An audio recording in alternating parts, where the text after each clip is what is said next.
നാൽപ്പതുകാരിയുടെ പ്രണയം ഭാഗം 44. അങ്ങനെ ആ ദിവസം വന്നെത്തി. അവർ കാത്തിരുന്ന ദിവസം, അമ്മയുടെ പിറന്നാൾ ദിനം. വല്യേട്ടനും ജയും കൃത്യമായി പ്ലാൻ ചെയ്തൊരുക്കിയ ദിവസം. വല്യേട്ടൻ്റെ നിർദ്ദേശപ്രകാരം അമ്മയെയും കൊണ്ട് ജയ് അമ്പലത്തിലേക്ക്. തിരിച്ച് വൈകുന്നേരമാവാതെ എത്തരുതെന്ന് വല്യേട്ടൻ ആദ്യമേ ജയ്യോട് പറഞ്ഞിരുന്നു. എത്രത്തോളം അമ്പലത്തിൽ സമയം ചെലവഴിക്കാൻ സാധിക്കുമോ അത്രത്തോളം സമയം ചെലവഴിക്കുക, വൈകുന്നേരം മാത്രം തിരിച്ചെത്തുക. ഇതായിരുന്നു ജയ്ക്ക് വല്യേട്ടൻ നൽകിയ നിർദ്ദേശം. അമ്മയറിയാതെ വീടൊരുക്കാൻ വേണ്ടിയായിരുന്നു ജയ്ക്ക് അങ്ങനെയൊരു കാര്യം വല്യേട്ടൻ പറഞ്ഞു കൊടുത്തത്. വല്യേട്ടൻ പറഞ്ഞതനുസരിച്ച് ജയ് അമ്മയെയും കൊണ്ട് അമ്പലത്തിലേക്ക് രാവിലെ തന്നെ ഇറങ്ങി. കൃത്യം 10 മണി. മീനുവിനെ തേടി ഒരു ഫോൺ കോൾ. ഹലോ മോളെ, 10 മണിയായി, നീ ഇതുവരെ എണീറ്റില്ലേ? എടുത്തപാടെ വല്യേട്ടൻ ചോദിച്ചു. ഇന്നലെ രാത്രി ഒരുപാട് ലേറ്റായിരുന്നു കേട്ടോ, അതാ ഉറങ്ങിപ്പോയത്. എന്താ ഏട്ടാ രാവിലെ തന്നെ വിളിച്ചത്?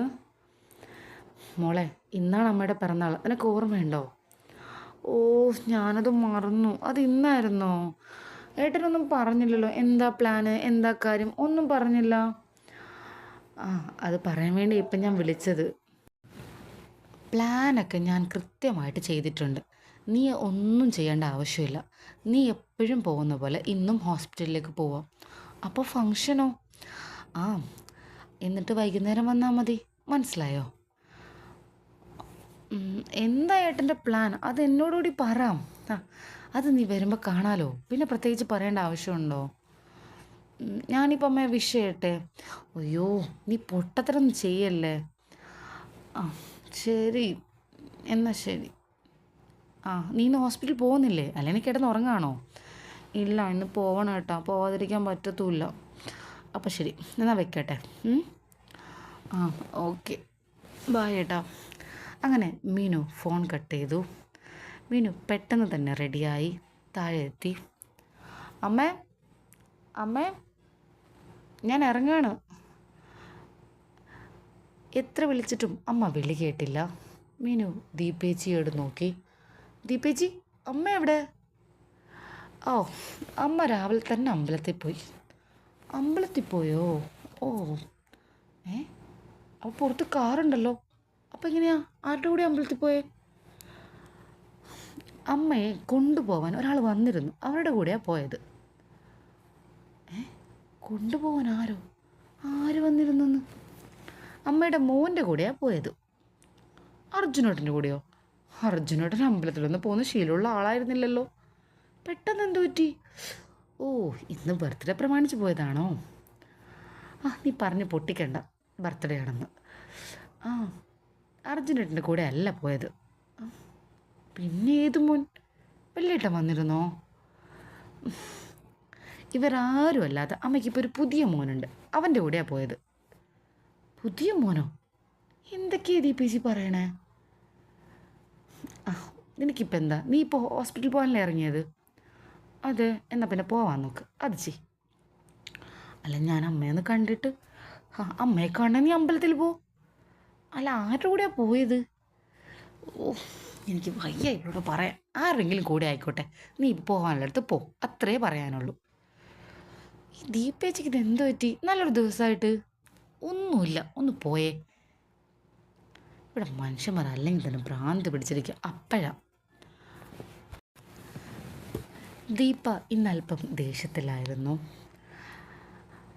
കൂടുതലൊന്നും ചോദിക്കാൻ നിൽക്കാതെ മീനു ഹോസ്പിറ്റലിലേക്ക് ഇറങ്ങി. അമ്മയെയും കൊണ്ട് ജയ് അമ്പലത്തിൽ. നന്നായി തൊഴുത് പ്രാർത്ഥിച്ച ശേഷം മനസ്സമാധാനത്തോടെ അമ്പലത്തിൽ നിന്ന് അമ്മ ഇറങ്ങി. മോനെ, ഇന്നെനിക്കൊരുപാട് സന്തോഷമുണ്ട്. അത്രയ്ക്ക് സന്തോഷമുണ്ടോ?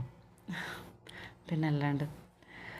ഒരുപാട് നാളായി ഞാൻ മനസ്സിൽ വിചാരിക്കുന്നു ഈ അമ്പലത്തിലൊന്ന് വന്ന് പ്രാർത്ഥിക്കണമെന്ന്. എന്തൊക്കെയോ കാരണങ്ങൾ കൊണ്ട് നടന്നില്ല. ഇന്ന് വന്നപ്പോൾ വല്ലാത്തൊരു സന്തോഷം. അപ്പം നമുക്ക് അമ്മയുടെ സന്തോഷം ഒന്ന് ആഘോഷിച്ചാലോ? ആഘോഷിക്കാനോ? എന്തൊക്കെയാണ് നീ പറയണേ? അല്ല, ഇന്നമ്മയുടെ പിറന്നാളല്ലേ, ഞാൻ വന്നിട്ടുള്ള ആദ്യത്തെ പിറന്നാൾ. അപ്പോൾ അതൊരു ചെറിയ രീതിയിലെങ്കിലും ആഘോഷിക്കണ്ടേ ഞാൻ? അയ്യോ, അതിൻ്റെ ഒന്നും ആവശ്യമില്ല മോനെ. എനിക്ക് അമ്പലത്തിൽ വന്ന് തൊഴുതുന്നതാണ് എൻ്റെ ഒരു പിറന്നാൾ, അതിനപ്പുറത്തേക്ക് ഒന്നുമില്ല.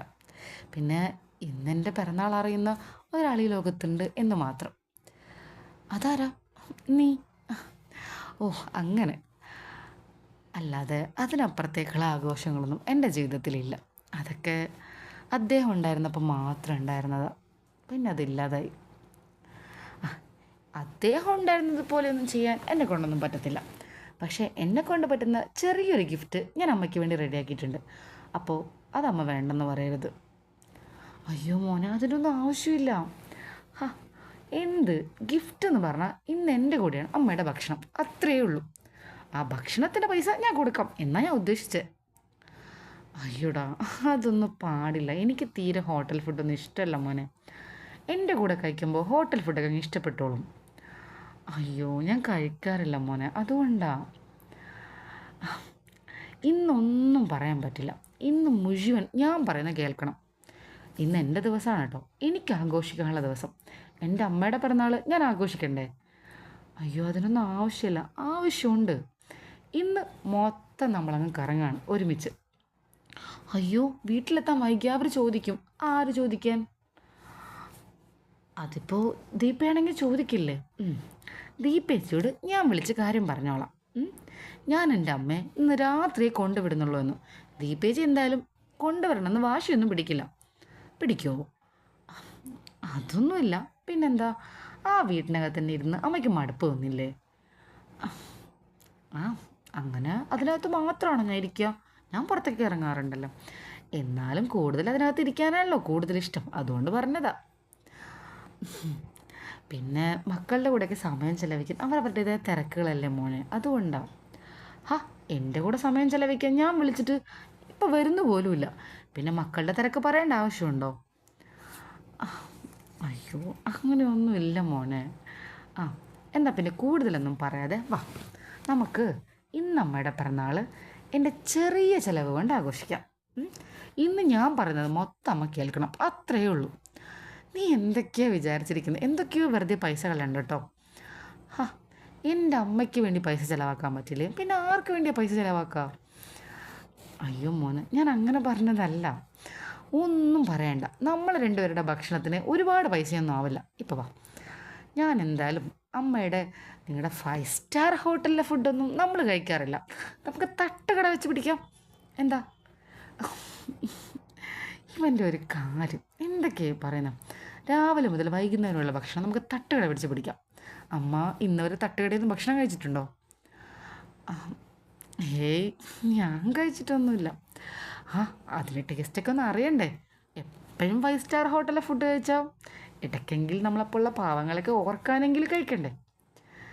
നീ എന്തൊക്കെയാടാ ഈ പറയുന്നത്? പാവങ്ങൾ, 5 സ്റ്റാർ ഹോട്ടൽ? ഓ പിന്നെ, നീ കൊട്ടാരം വീട്ടിലെ മരുമകനാ.